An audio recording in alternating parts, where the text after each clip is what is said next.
and now we're going to start part 3. So I'm going to just, I suppose, go over it again. So I'm trying to get down to the nitty gritty stuff now. So again, I feel it's going to come up again. So the greatest room for improvement in your game, can you just...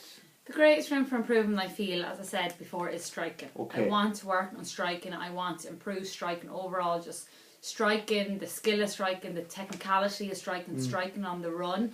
So many areas of it. So I feel if I worked on that, really improve my performance. Okay, no problem. Okay, brilliant. So we'll sit down now later on, and we'll discuss about maybe putting in an action plan on how we can actually improve that.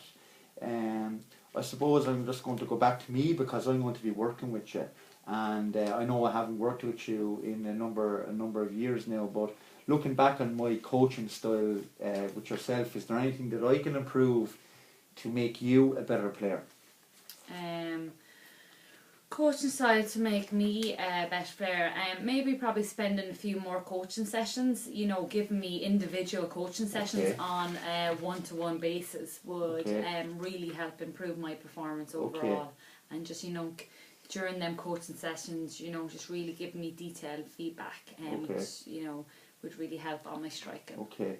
And with coaches that you worked with in the past, did you ever meet often with them to discuss your individual performance? Yeah, no, I would have went, they would have maybe at half-time during games, they would have, you'd always have coaches and selectors, and, the coaches would always maybe at half-time give you individual feedback on your performance, and during training sessions, obviously during different skills that we're doing, they would give you individual feedback. And obviously I've had one-to-one sessions and phone calls from coaches that would have talked to me about my performance in the past. So I take it that feedback is very important to you.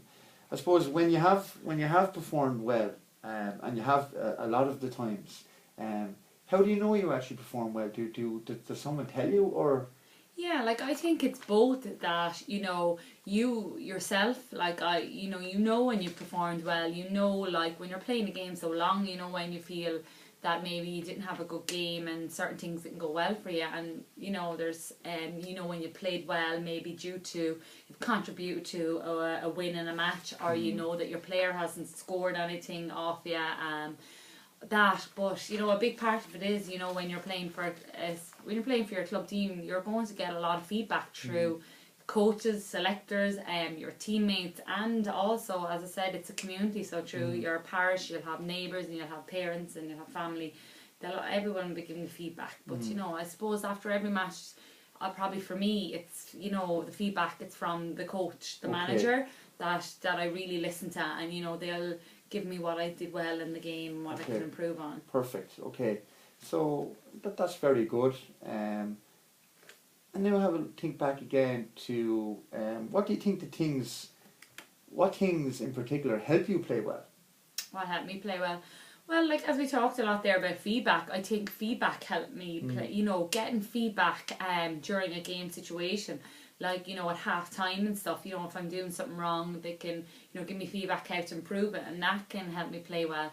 I think encouragement from coaches and managers, I think it's always important to be very positive. I think, a negative attitude when something goes wrong from a coach can have a negative impact on a team. So I think being positive and being encouraging has a very, very good effect on my performance on the pitch. And also, obviously, training sessions, that's what obviously, makes me play well. So working on the things that I need to improve on. I suppose that's very, very good.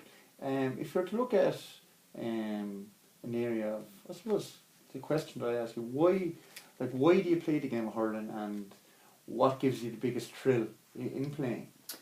Obviously for me, it is winning. I love the feeling of winning. You don't train back in January in the hard winter months,